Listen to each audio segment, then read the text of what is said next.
जय हिंद। इस वीडियो में हम समझते हैं जो नई शिक्षा नीति 2020 आई है इसमें क्या क्या बदलाव किया गया है, यह बदलाव कब से लागू हो जाएगा और इसके क्या पॉजिटिव थिंग है और कौन सी ऐसी निगेटिव थिंग है जो आगे चल के लॉस दे सकती है। साथ ही हम ये भी देखेंगे कि कौन से ऐसे सुझाव हैं जिसे इसमें शामिल करना चाहिए किंतु शामिल नहीं किया जा सका।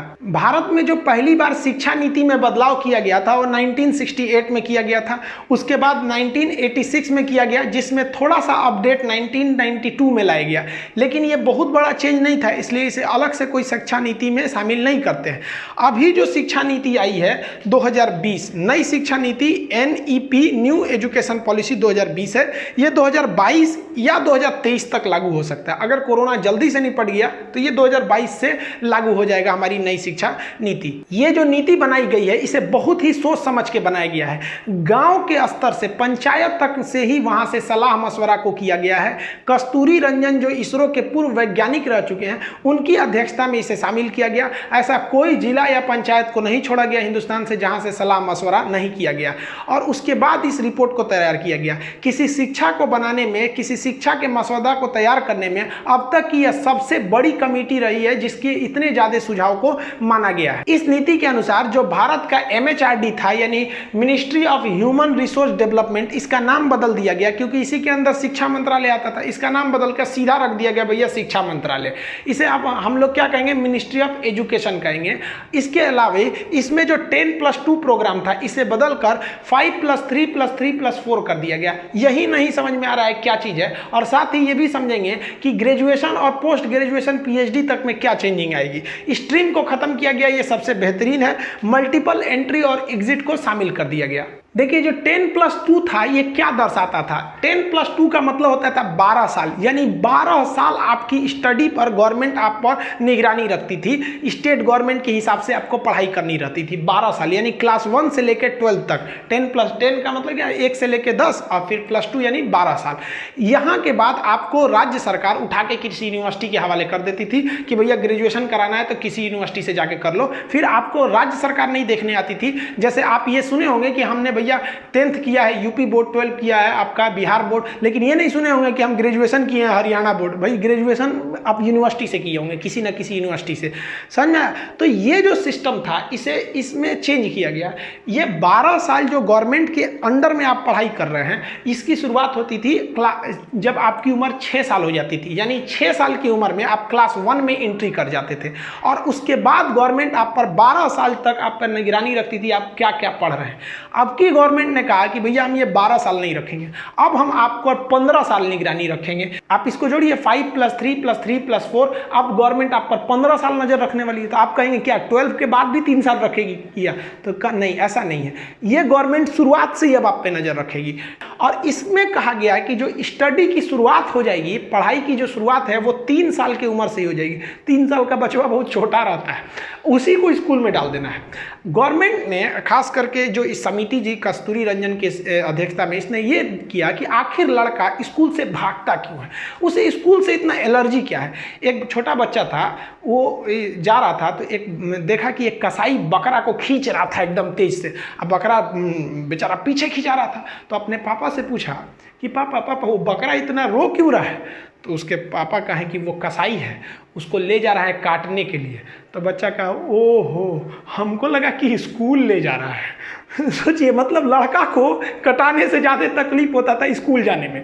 तो इसको देखते हुए लड़कों को स्कूल से डर न करके स्कूल से लगाव करने की व्यवस्था किया गया है। पहले जो हम लोग की स्कूलिंग होती थी स्लेट वगैरह का था, खैर वो तो जमाना अलग है, लेकिन हम लोग क्या करते भाई, पेंसिल वगैरह से पढ़ते थे, इसे ब्लेड लेके ये सब पेंसिल छीलते रहते थे। टाइम मिलता था तो आम का टिकोरा वगैरह छील लेते थे। स्कूल से इसीलिए भाग जाते थे कि ये सब गेम हमको खेलने को घर पे मिलता था, स्कूल में ये सब गेम की सुविधा नहीं थी। जबकि हम लोग को क्या पसंद था, हम लोग को ये सब गेम पसंद थे, चाहे वो लड़का हो चाहे वो लड़की, उसे पढ़ाई से ज़्यादा छोटी सी उम्र में गेम खेलना ही ज़्यादा पसंद आता था। हालांकि उस वक्त आप बचपन में देखिएगा तो कुछ चीज़ों से बहुत ज़्यादा गेम से लगाव हो जाता था। बचपन में आप लोग मोर पंख रखे होंगे अपने कॉपी किताब में, कवर जब चढ़ाते होंगे किताब पे तो बहुत ज़्यादा लगाव होता होगा। पेंसिल छील के उसके छिलका को हम लोग दूध में रखते थे कि ये रबड़ बन जाएगा, बाद में पता चला ये अफवाह है। तो लड़कों के इन्हीं हैबिट को देखते हुए गवर्नमेंट क्या कर रही है, कह रही है कि लड़कों को अब 3 साल में ही आप स्कूल में डाल दीजिएगा।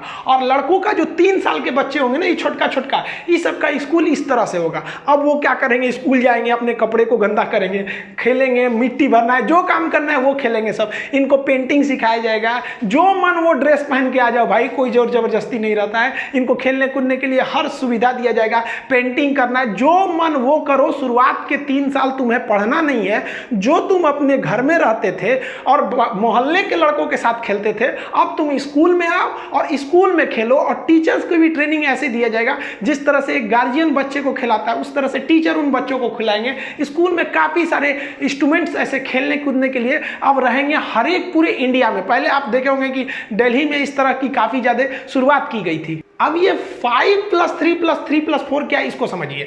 5 का मतलब है कि 5 साल का एक प्रोग्राम रहेगा। ये 5 साल आपके एज को नहीं दर्शा रहा है, ये इस एज को दर्शा रहा है कि 5 साल तक आपको स्कूल में रहना है, फिर अगले 3 साल भी, फिर अगले 3 साल, फिर ये, यानी ये जो नंबर है ये दिखा रहा है कि आप स्कूल में कितने साल को बिताएंगे।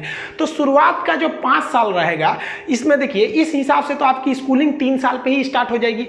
अब वो 3 साल की जो स्टार्ट करेंगे तो ये 3 साल की उम्र में, तो ये जो होगा, ये पहला स्टेज 5 साल का एक प्रोग्राम बनाया जाएगा जिसे कहा जाएगा फाउंडेशन स्टेज। फाउंडेशन स्टेज में लड़के को हम लोग एंट्री करा देंगे 3 साल के उम्र में ही, और फाउंडेशन स्टेज की पढ़ाई चलेगी अगले 5 साल तक, इसीलिए इसे कहा गया 5। अब ये 5 साल जो होगा ये 2 भाग में डिवाइड हो जाएगा। शुरुआत का 3 साल प्ले स्कूल, वही लड़का केवल जाएगा स्कूल, खेलेगा, कपड़ा गंदा करेगा, पेंटिंग करेगा, मतलब उसको पढ़ाई से कोई मतलब नहीं, वो केवल स्कूल जाएगा खेलने के लिए खुश होकर। और उसको 3 साल जब खत्म होगा तो उसको क्लास 1 में भेजा जाएगा, यानी अगला जो 2 साल अब वो पढ़ाई में जाएगा, क्लास 1 और क्लास 2 को करेगा। तो 3 साल खेला और फिर क्लास 1 क्लास 2 किया, और उसको पता ही नहीं चलेगा कि हम कब क्लास 1 में गए और कब क्लास 2 में, क्योंकि उससे कोई भी टाइप का एग्जाम नहीं लिया जाएगा।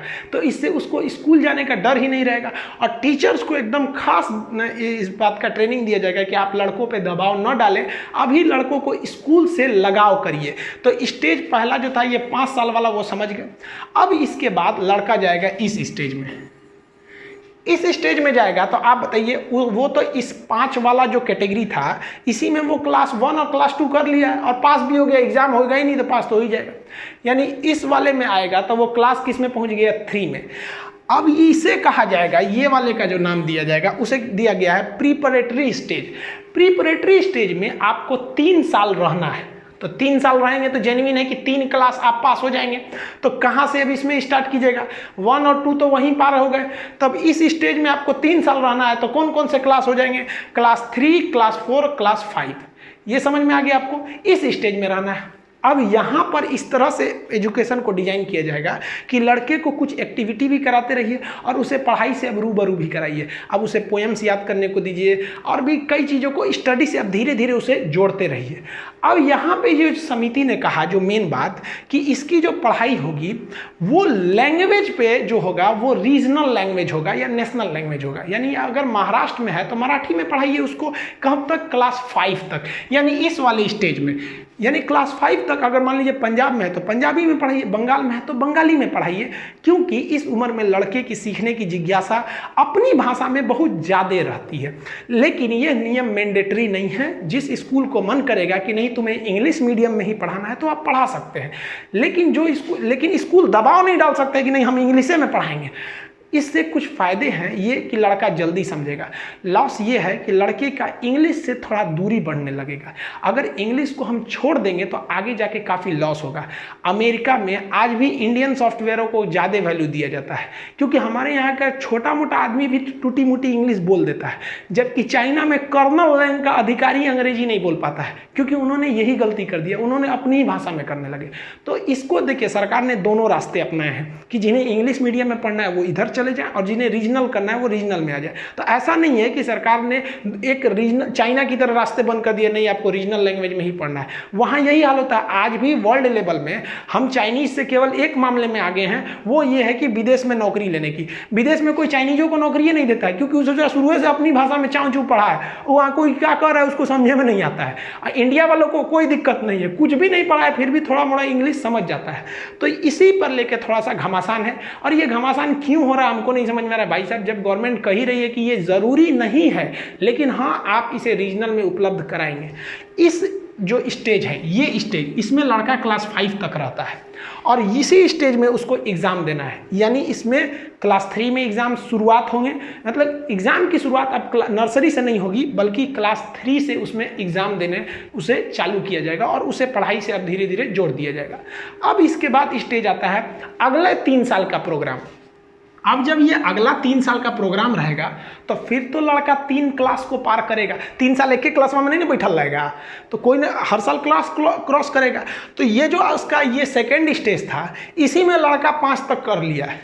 तो इस स्टेज में एंट्री कहाँ से मारेगा? क्लास 6 से मारेगा। तो इसे नाम दिया जाएगा हम मिडिल स्टेज। ये भी 3 साल का है। एंट्री कहाँ से मारा? 6, 7, 8। यानी यहाँ तक में इस स्टेज में लड़का क्या करेगा? इस 3 साल में वो क्लास 6, 7, 8 को पास करेगा। एग्जाम तो चालू हो गए हैं क्लास 3 से ही। इसमें क्या दिया जाएगा? ये काफ़ी चेंजिंग किया गया है। लड़के को कंप्यूटर नॉलेज दिया जाएगा, कोडिंग सिखाया जाएगा। कोडिंग मतलब होता है सॉफ्टवेयर वगैरह कैसे बनाना है, मतलब एकदम अब क्लास 6 से सॉफ्टवेयर नहीं बनाने लगेगा, लेकिन उसे कंप्यूटर का नॉलेज अब दिया जाने लगेगा। और इसके लिए माइक्रोसॉफ्ट ने कई प्रोग्राम भी बनाए हैं जो फॉरेन स्कूल्स में चलाए जाते हैं। साथ ही यहाँ वोकेशनल कोर्स चलाए जाएंगे। वोकेशनल कोर्स एक तरह का टेक्निकल कोर्स होता है। जैसे कोई लड़का इस स्टेज में आ गया, इस वाले 3 ईयर वाले प्रोग्राम में, यानी वो या तो 6 में होगा, या तो 7 में, या तो 8 में होगा। अब वो लड़का को मन है कि वो सीखना चाहता है कि चौकी, पलंग, बेंच वगैरह कैसे बनाया जाता है, कारपेंटर का काम सीखना चाहता है, तो नो डाउट वो वोकेशनल कोर्स के थ्रू सीख सकता है। अगर कोई लड़की है, उसे शौक है कि खाना बनाने के लिए सीखना है, अगर उसे शौक है कि सिलाई कैसे करना है, तो वो भी सीख सकते हैं, उसमें भी उसको मार्क्स मिलेंगे। तो ये काफ़ी बढ़िया है। किसी को मछली पालन सीखना है, किसी को बढ़ई का काम सीखना है, मतलब जो काम सीखना चाहे आप सीख सकते हैं। किसी लड़के को शौक है, जैसे हम क्लास 4 में थे तो नम्रता मैडम थी, नम्रता ग्रेस परमार, तो उन्होंने हमको फर्स्ट एड सिखाया था कि कैसे पट्टी बांधा जाता है, कैसे क्या किया जाता है। तो हम छोटे थे तो दादाजी को कुछ हुआ भी नहीं रहता था तो उनको ले आके एक पट्टी बांध देते, देखिए हमको पट्टी बांधना सिखाया गया।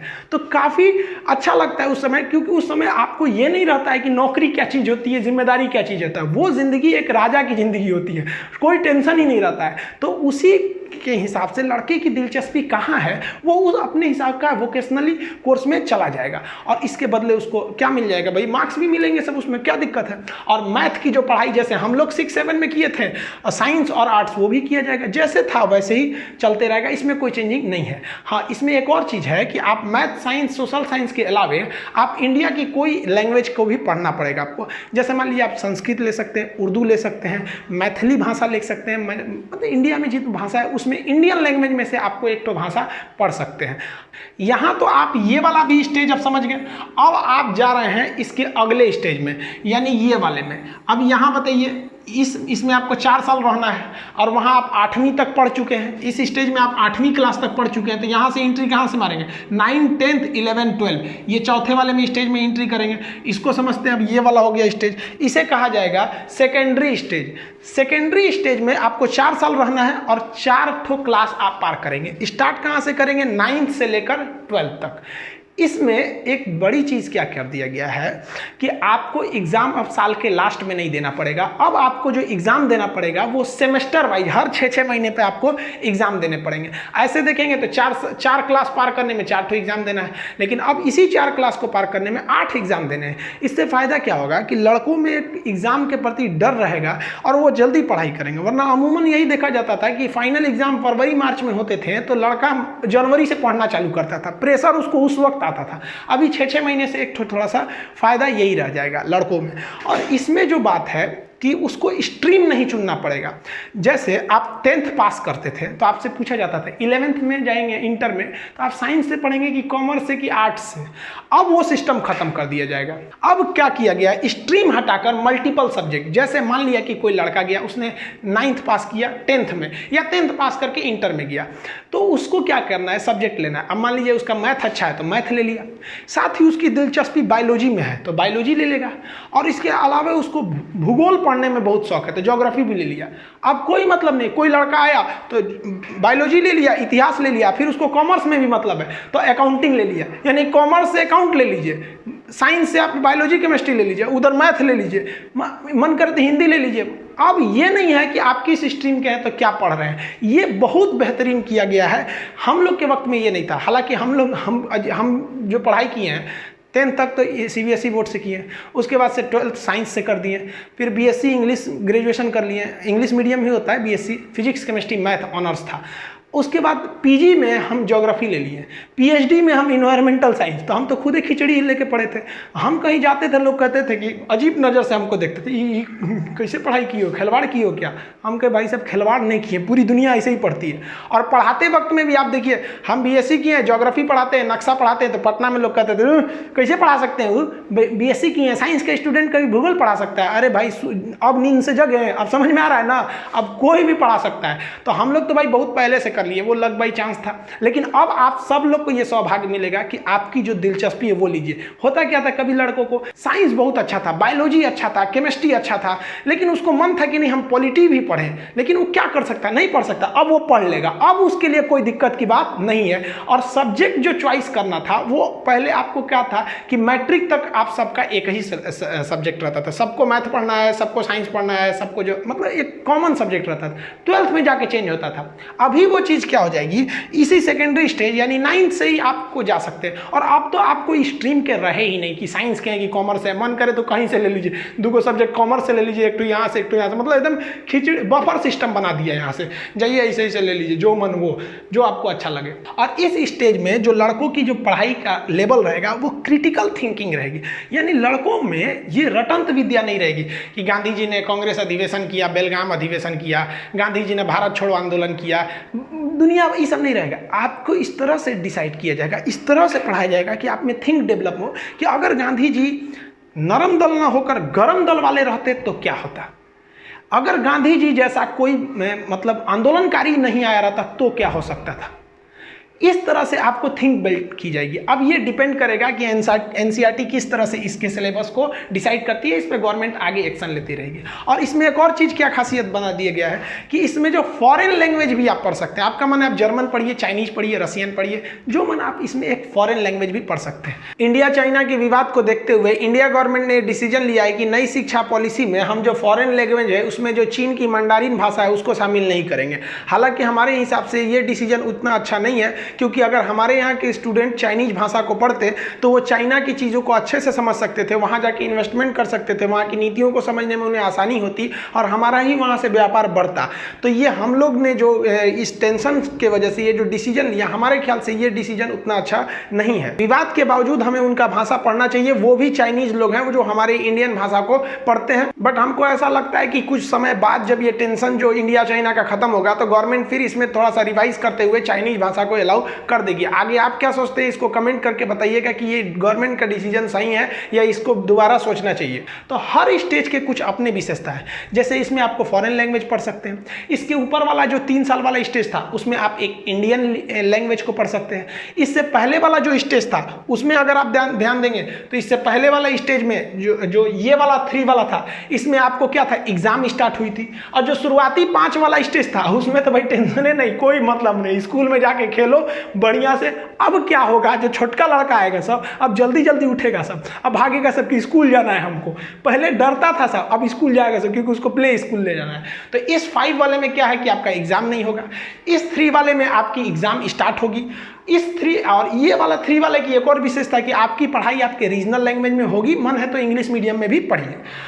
इसमें क्या हो जाएगा कि भाई आपको एक इंडियन लैंग्वेज पढ़ना है, और इस वाले में आपको क्या हो जाएगा कि आपका मन है तो आप एक फॉरेन लैंग्वेज भी पढ़ सकते हैं। तो ये जो चेंजिंग किया गया, आप ये समझ गए ना, 5 + 3 + 3 + 4, यानी ये वाले भी जो पैटर्न जो अभी बना है वो जहाँ जाके कहाँ खत्म हो रहा है, 12th क्लास में भी खत्म हो रहा है।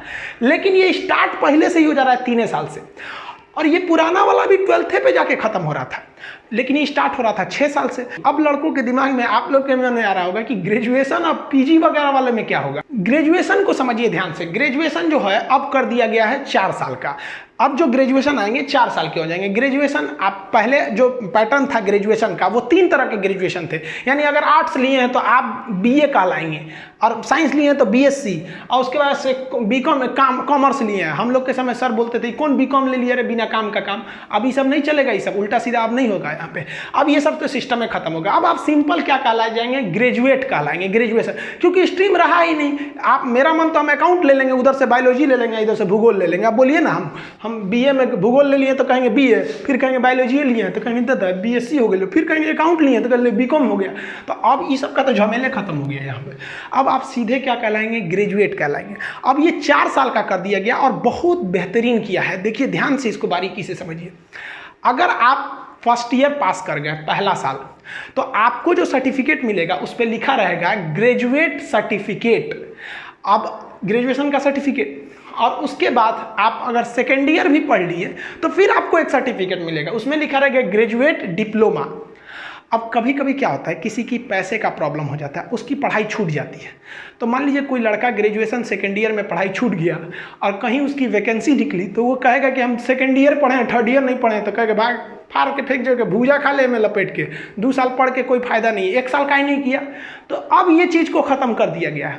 यानी अगर आप ग्रेजुएशन 1 साल भी किए ना, तो उस 1 साल का भी वैल्यू है, उसका नाम रहेगा सर्टिफिकेट। अगर आप 2 साल करके छोड़े हैं तो उसका नाम रहेगा डिप्लोमा।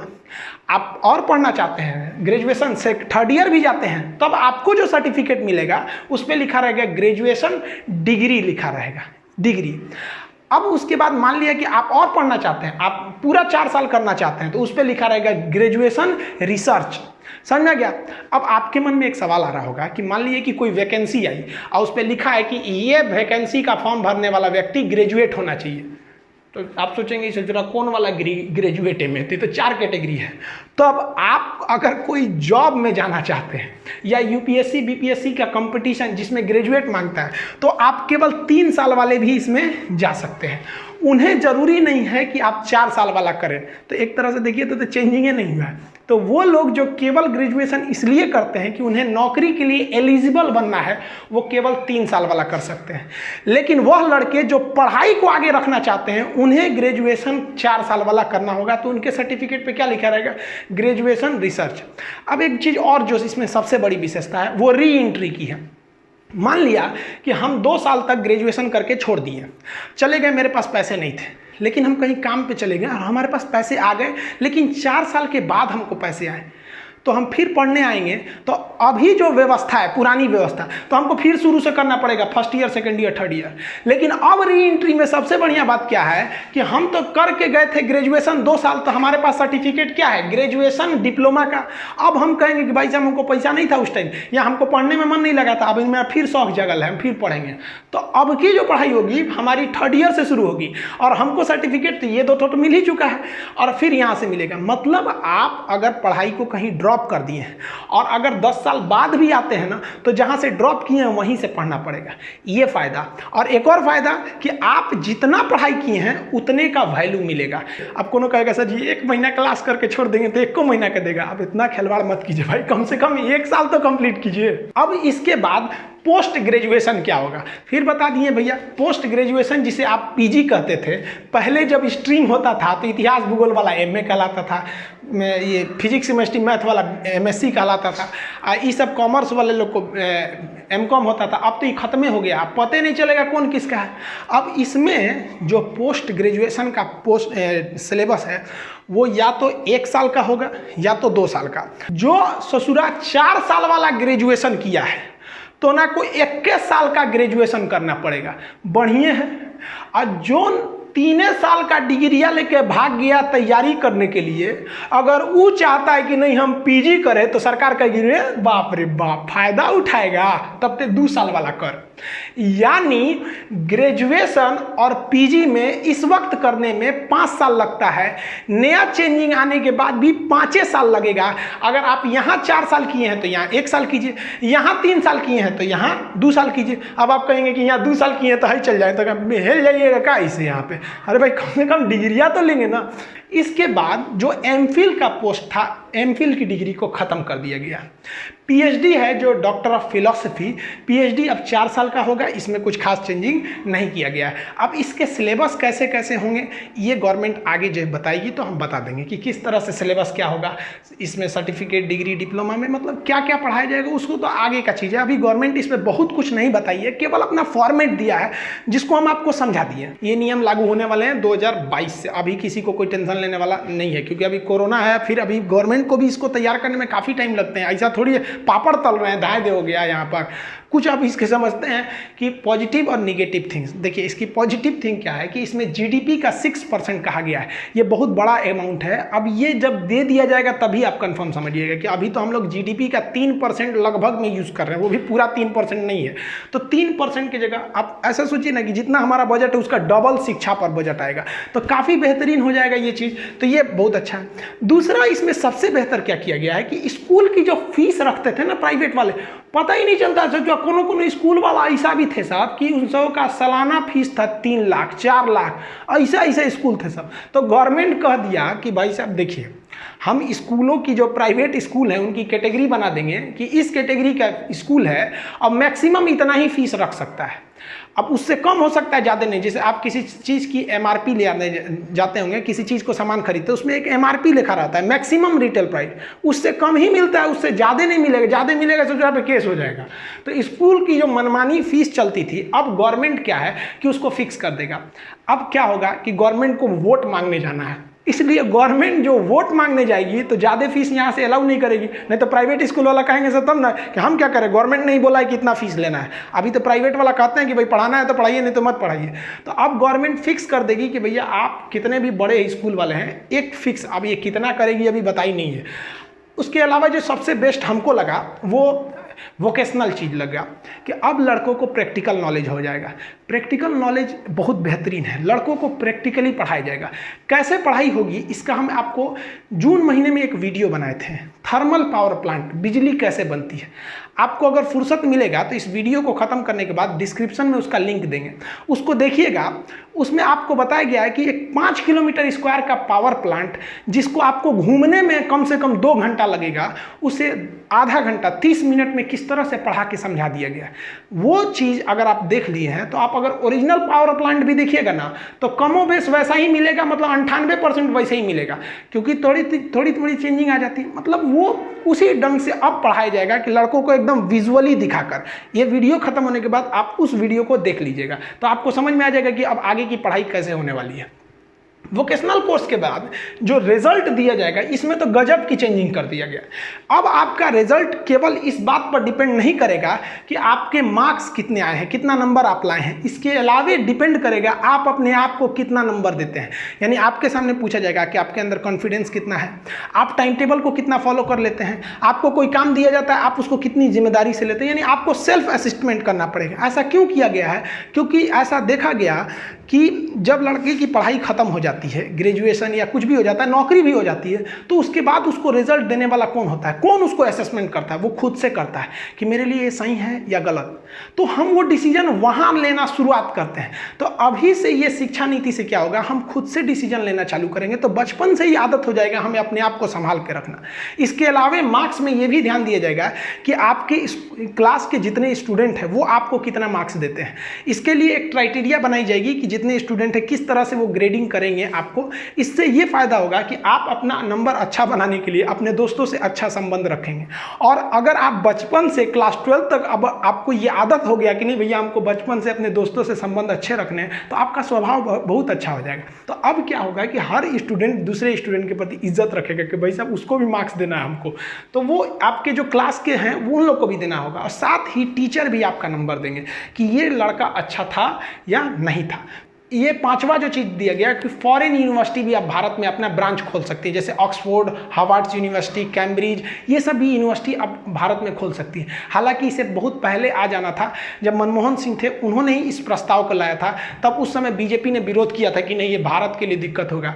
तो सोचिए अभी ये तो पॉलिटिक्स वाला चीज़ है, इसमें नहीं, देखिए जो विपक्ष में रहता है विरोध करता ही है। उस वक्त जो प्लान थी वो थोड़ी सी अजीब थी। उसमें क्या कहा गया था कि जो यूनिवर्सिटी आएंगी उन्हें 50 करोड़ रुपये सिक्योरिटी मनी देना होगा। ये सही भी था एक तरह से, पता चला हमारा फीस लेके भाग गई यहाँ पे, हम कहा लंदन जाएंगे खोजने के, कैम्ब्रिज किधर है, या नहीं जाएंगे। तो एक सिक्योरिटी मनी का प्रोग्राम रखा गया था, जिस वजह से वो लोग उतना इंटरेस्ट नहीं रहते हैं। तो अभी के में जो कहा गया कि भाई साहब आपको सिक्योरिटी मनी का झमेला नहीं है, और साथ ही वही यूनिवर्सिटी आएंगी जो इन टॉप लेवल की हैं, दुनिया की टॉप 50 यूनिवर्सिटी ही ब्रांच खोल देंगी। अब पता चला यूनिवर्सिटी ब्रांच खोलेगी, पाकिस्तान भी अपना खोल दिया इस्लामाबाद यूनिवर्सिटी से जुड़ा, उसमें कौन सी सिखाएगा कि बम को कैसे नोचना है और कैसे फेंकना है, ये सब नहीं आएंगे। सब टॉप 50 यूनिवर्सिटी जो दुनिया की है वहीं आ सकती है। तो ये भी बेहतर है, इससे फ़ायदा क्या होगा कि हमारी यूनिवर्सिटी जो है उनको भी एक बढ़िया कंपटीटर मिलेगा वर्ल्ड लेवल का। तो ये सब भी मेहनत करेंगे कि हमको ऐसा बनना है। और जो चेंजिंग अच्छी की गई है वो अलग से 4 डिपार्टमेंट बनाया जाएगा। वो डिपार्टमेंट 4 अलग अलग रहेंगे। उसमें एक का काम रहेगा कि सिलेबस तैयार करना, किस बच्चे को क्या पढ़ाना है। एक अलग डिपार्टमेंट रहेगा जो रेगुलरिटी काम करेगा कि किस स्कूल में टीचर कैसे कर रहे हैं, इंफ्रास्ट्रक्चर कैसा है, स्टूडेंट में कोई चेंजिंग तो नहीं लाना है। एक अलग डिपार्टमेंट रहेगा जो उन लोग को मतलब सैलरी देगा, जो टीचर्स हैं या जो स्टूडेंट हैं उनको अलग से स्कॉलरशिप दिया जाएगा जो गरीब स्टूडेंट है, ताकि वो अच्छे से पढ़ सके, जो अच्छे स्टूडेंट हैं उन्हें रिसर्च में पैसे दे सके। और एक अलग डिपार्टमेंट रहेगा जो रिजल्ट निकालने की व्यवस्था कर सके। जैसे आप स्पेशली बिहार में देखे होंगे तो बहुत गलत क्या होता है कि लड़का अगर मुजफ्फरपुर का है तो उसे पता चल गया कि मेरी मैट्रिक की कॉपी दरभंगा गई है चेक होने के लिए। अब क्या करेगा, वो ट्रेन पकड़ के दरभंगा पहुंच जाएगा कोने कॉलेज में, मास्टर साहब 500 रुपया ले लीजिए, हमारा नंबर पास कर दीजिए। ऐसा होता है वहां पर। इस चीज को तो तुरंत बंद कर देना चाहिए। लड़का को क्या जरूरत है बताने का कि तुम्हारी कॉपी कहां चली गई, तुमको इससे क्या मतलब। ये डिपार्टमेंटल काम है ना, आप थोड़ा बाहर और कहीं जगह पता करिए, नहीं पता चल पाता है। और जहां भी अगर ये पता चलता है तो एकदम ये तो आप कहिए कि खुला अपराध कर रहे हैं। आप लड़के को उत्साह रहे हैं कि तेरा कॉपी हमारे पास आ गया है, आओ हमको पैसा दे। तो ये सब चीजें पे नकेल लगा दी जाएगी इसके बाद। और अभी एक और चेंजिंग जो है वो बताया नहीं गया खुल के, लेकिन हाँ एक टीचर्स के लिए भी एक कॉमन सेंट्रल लेवल का एक प्रोग्राम होगा और टीचर्स की भी ट्रेनिंग 4 साल की होगी। उसमें टीचर्स को बताया जाएगा कि लड़के को किस तरह से समझ में आता है। आप देखे होंगे कि कुछ टीचर होते हैं जो बहुत ज्यादा जानते हैं लेकिन समझा ही नहीं पाते हैं, और कुछ टीचर ऐसे आते हैं कि सोच रहे हैं मुर्दा को भी समझा देते हैं, एकदम फटाफट समझ में आ जाता है। आप इस चीज को, इस टॉपिक को भी देखिएगा, जो चीज हम आपको बता रहे हैं कि बहुत से लोग इसको भी बताए होंगे लेकिन बड़ा कॉम्प्लिकेटेड कर देते होंगे, कुछ लोग इसको बहुत सिंपल कर देते हैं। तो यही सब समझाया जाएगा इसमें कि कैसे कैसे एक टीचर्स को मतलब होना चाहिए कि बच्चे में इंटरेस्ट जगा दे। और ये हकीकत भी है। देखिए अगर कोई लड़का टॉप करता है या कोई सेकंड आता है, कोई थर्ड आता है, तो ये उस लड़के की योग्यता है। लेकिन अगर कोई स्टूडेंट क्लास में रहकर फेल हो जाता है तो इसमें टीचर की कमी है। क्यों? क्योंकि टीचर ने उस पढ़ाई को इंटरेस्ट नहीं बनाया। क्या होना चाहिए कि जो स्टडी है उसे इंटरटेनमेंट बनाना चाहिए। आप अगर अर्जुन का एग्जांपल दीजिएगा तो द्रोणाचार्य ने अर्जुन को पढ़ाया था और 5 पांडवों को पढ़ाया था। अर्जुन टॉप कर गए तो ऐसा नहीं है कि बाकी भीम, नकुल, सहदेव, युधिष्ठिर ये लोग चौपट हो गए। लोग ये लोग भी थे भाई, टॉप तो कोई एक ही ना करेगा। तो टीचर्स को भी सोचना चाहिए कि भाई क्या है कि आपके क्लास को लड़का भाग जा रहा है। आप अपने भी स्कूल में देखे होंगे कि कुछ टीचर्स का क्लास आप छोड़ना नहीं चाहते होंगे और कुछ टीचर को देख के बुखार लग जाता होगा। यूट्यूब पे भी देखे होंगे कुछ टीचर के क्लास को आप स्किप करके भगाएंगे कि दो तरीके, आधा घंटा तो दिमागे चढ़ जाएंगे। और कुछ टीचर ऐसे भी होंगे जिनको आप देखेंगे बिना स्किप किए आपको क्लास देखेंगे, आप कहेंगे नहीं यार स्किप नहीं करेंगे, कब कौन सा अच्छा चीज पढ़ा के निकल जाएंगे। इनका क्लास एक एक सेकंड इंपॉर्टेंट होता है। जो इसकी निगेटिव चीज़ है उसको समझिए क्या है कि इसमें इंग्लिश को ना थोड़ा सा तवज्जो कम देने को जोर दिया गया है। हालांकि सरकार आपको बताए हैं कि इसमें जो सुझाव दिया गया है कि वो मैंडेटरी नहीं है और इसमें कुछ खास चेंजिंग भी नहीं आएगी। जो भी प्राइवेट स्कूल है वो अभी भी इंग्लिश मीडियम को ही फॉलो करेंगे और सरकारी स्कूल कितना अच्छा पढ़ाते हैं सब आपको तो पता ही है। किसी भी सरकारी अधिकारी या बड़े घर की फैमिली या इवन नेता मंत्री के लोगों की इतनी हिम्मत नहीं है कि वो अपने बच्चे को सरकारी स्कूल में भेजें, क्योंकि उनको पता है कि वहाँ भेजेंगे तो कितनी अच्छी पढ़ाई होगी। तो प्राइवेट वाले तो इंग्लिश को रखेंगे ही रखेंगे। और क्या चीज़ है, इसमें एक सेंट्रलाइज कर दिया गया है। कहा गया है कि जो टीचर्स का प्रोग्राम होगा और जो सिलेबस किया जाएगा इंडिया का, वो एक सेंट्रल बॉडी उसको डिसाइड करेगी और राज्य को मानना ही पड़ेगा। तो ये हमारे संघात्मक व्यवस्था में एक तो चोट है। संघात्मक व्यवस्था हम आपको पॉलिटी में पढ़ाए हैं कि जहाँ स्टेट गवर्नमेंट भी अपनी डिसीजन लेती है और सेंट्रल गवर्नमेंट भी लेती है। तो यहाँ पर हमारा जो संघात्मक व्यवस्था है उस पर एक तो निगेटिव असर पड़ा है। साथ ही इसमें एक और सुधार करने लायक था। हमें अपने स्टूडेंट्स को सिलेबस में ये जोड़ना चाहिए कि एक अच्छे टीचर की पहचान क्या है। जैसे अभी क्या होता है कि टीचर लोग स्कूल में आ जाते हैं, खैनी बनाते रहते हैं, कहाँ है कोई, तो टीचर लड़के से मंगा देते हैं कि बबुआ पान लेते हो अमेरिका थी। अजब हाल है बेचारा, लड़के पे क्या इफेक्ट पड़ेगा इसका। टीचर्स के लड़कों को भी ये एक तरह का आप समझिए कि किताब में लास्ट में एक पन्ना जोड़ देना चाहिए, एक अच्छे टीचर की पहचान। गुटखा पान खा रहा, भाई आपको अगर खाना है, आप बुरा मत मानिएगा, अगर आप खाते होंगे तो आप स्कूल के बाहर खाइए। 8 घंटे क्लास में अगर आप स्कूल के पीरियड में नहीं खाएंगे तो मर नहीं जाएंगे आप वहाँ से, लेकिन आपके वजह से एक लड़के का इमेज खराब हो जाता है। वो भी सोचेगा टीचर खा रहे तो हम क्यों नहीं खाएं। दूसरा, टीचर्स का जो पहनावा ओढ़ावा है उस पर भी एक इसके लिए भी एक कंडक्ट कोड होना चाहिए। आजकल क्या होता है कि जो खास करके इसे कोचिंग लाइन में हम कर रहे हैं, कोचिंग के टीचर जो होते हैं इतने महंगे कपड़े पहनने लगते हैं लोग ना, कि लड़के के अंदर एक अपने से एक तो भावना आने लगती है, यार सर इतने अमीर हैं। यार एक स्टूडेंट जो होता है ना, काफ़ी मीडियम फैमिली या गरीब लड़के ही ज़्यादा पढ़ने आते हैं कोचिंग इंस्टीट्यूट में, तो जो टीचर को देख के ना उसके अंदर एक लगने लगता है कि नहीं वो अमीर हैं, पैसे वाले हैं, इसलिए उतना पढ़ के वहाँ चले आए हैं, और हम गरीब हैं, हमारे पास उतना कपड़ा नहीं है अच्छे, तो नहीं। तो टीचर्स को भी सोचना चाहिए जो क्लास में जा रहे हैं एक सिंपल वे में जाएं, ताकि आपको लगे कि नहीं हाँ आप भी एक नॉर्मल इंसान हैं। बाकी आप अपने पर्सनल जिंदगी में घूमिए ना 2 करोड़ की लंबोर्गिनी कार खरीद के, कौन मना किया आपको। साथ ही आप देखे होंगे कि कुछ टीचर ऐसे होते हैं जो क्लास में आएंगे तो अपने बारे में बताने लगेंगे, हम ये हम वो। अरे भाई साहब, आप अपने ज़्यादा अपने बारे में क्या जरूरत है हाँकने का। नॉर्मल चीज़ें बताइए ताकि लड़कों को थोड़ा बहुत इंटरटेन भी होते रहे। और अगर आप बहुत पढ़ने में अच्छे भी थे या बहुत अमीर घर के भी थे तो लड़कों के सामने इस तरह से बोलिए कि देखो भाई हम भी बहुत कमज़ोर थे पढ़ने में, हम भी नॉर्मल फैमिली से आते थे, हम भी मेहनत किए, हम भी आगे आ सकते, तुम भी आ जाओगे। तो वहाँ क्या होता है, फेंकने लगते हैं लोग, हम ये थे हम वो थे। इस पे भी थोड़ा गवर्नमेंट को रोक लगाना चाहिए। और गवर्नमेंट क्या रोक लगाएगी, लड़कों को दे दो कि भैया ये चीज़ें अगर टीचर कर रहा है तो फालतू है। साथ ही टीचर्स को एक चीज़ और देखे होंगे कि एक टीचर दूसरे टीचर की बड़ी बुराई करता है, अरे वो फालतू पढ़ाता है, ये पढ़ाता है। अरे भाई आप कौन होते हैं बताने वाले, आप इस चीज़ के टीचर हैं कि कौन अच्छा पढ़ा रहा है कौन खराब पढ़ा है। लड़का बेवकूफ़ नहीं है, आज के वक्त में वो सब देख लेता है, और भला करे भगवान यूट्यूब का। तो आज जो टीचर के बारे में लड़का पहले क्या था कि एडमिशन लेने के बाद जानता था कि ये टीचर कैसा है कैसा पढ़ाएगा, अब यूट्यूब पे ही देख लेता है कि कैसा पढ़ाएंगे। तो सरकार को क्या करना चाहिए, किताबों के पीछे कुछ ऐसे लिस्ट दे देने चाहिए कि अगर ये चीज़ें आपके टीचर में हैं तो समझिए कि आपके टीचर अच्छे नहीं हैं, ये डी ग्रेड के चले जाएंगे। इससे क्या होगा कि वो टीचर को भी समझ में आएगा भाई साहब हर किताब के पीछे लिखा हुआ है कि गुटखा खाने वाला टीचर फालतू होता है। अब वो क्या होगा, उनको मन भी रहेगा ना तो गेट के बाहर खाएंगे, थूक थाक कहेंगे हमको डी ग्रेड का घोषित कर देगा। इससे क्या होता है कि टीचर्स के ऊपर एक मनोवैज्ञानिक एक सामाजिक प्रेशर पड़ेगा और वो लड़कों के प्रति एक अच्छा व्यवहार करेंगे। वो जमाना गया जब द्रोणाचार्य और अर्जुन का रिलेशन। आज के वक्त में एक अच्छा टीचर वही है जो लड़के को एकदम फ्रेंडली व्यवहार करके पढ़ा सके। वरना अगर लड़के के अंदर ये भावना आ जाएगी कि ये मेरे टीचर हैं तो वो खुल के सवाल ही नहीं पूछ पाएगा। स्टूडेंट का लेवल नीचे होता है और टीचर का लेवल ऊपर होता है। अगर वो अपने लेवल से पढ़ा देगा तो इसको समझ में नहीं आएगा। तो करना क्या चाहिए कि टीचर्स को अपने लेवल को थोड़ा सा नीचे लाना चाहिए और स्टूडेंट को क्या करना चाहिए कि घर से पढ़ाई करके थोड़ा सा मेहनत करके अपने लेवल को थोड़ा ऊपर करना चाहिए। तब ये मैच होगा, तब कोई दिक्कत नहीं आएगी। लेकिन अभी क्या है कि टीचर जो है अब और ऊपर लेवल से पढ़ा रहा है, लड़का क्या घर में पबजी खेल रहा है, उसको और कोई फुर्सत नहीं है। तो दोनों की जिम्मेदारी बनती है, तभी हम इस देश को ले जाएंगे आगे। शिक्षा का मतलब क्या होता है कि आपको एक अच्छा इंसान बनाना। कुछ लोग कहते हैं कि जो मैथ में इंटीग्रेशन समेशन पढ़े थे, इतिहास में जो पलासी का युद्ध, सिकंदर का आक्रमण, ये सब पढ़े थे, भूगोल उगोल में पढ़े थे, उस सब का अभी जरूरत क्या पड़ता है, हमको पढ़ाया क्यों? तो भाई साहब देखिए, पढ़ाई का अर्थ होता है कि आपके दिमाग को विकसित करना। जो व्यक्ति ये मैथ में पढ़ा होगा ना, इंटीग्रेशन समेशन, और ये जो अच्छे पढ़े लिखे लोग होते हैं वो कभी भी चाय की दुकान पर छोटे मोटे बहस में भाग नहीं लेते हैं। अगर आप उनको बहस में घेरिएगा ना तो कहेंगे अच्छा भैया ठीक है फिर मिलेंगे। और वही जो ये सब नहीं पढ़ा रहता है वो कहेगा, उल्टा सीधा बहस में फंस जाता है। तो पढ़ाई का उद्देश्य क्या होता है? सर्वांगीण विकास करना, आपके दिमाग का विकास करना। वरना आईएएस की पढ़ाई में जितना इतिहास भूगोल पढ़ाया जाता है उन लोग को, ड्यूटी लाने के बाद डीएम की कुर्सी पर बैठ के इस सब का कोई काम नहीं है। काम क्या है कि पढ़ाई के वक्त में जो अपने दिमाग को उसने विकसित किया, उस विकसित दिमाग का उपयोग वो नौकरी के बाद कैसे समाज की सेवा में करेगा, ये उद्देश्य होता है।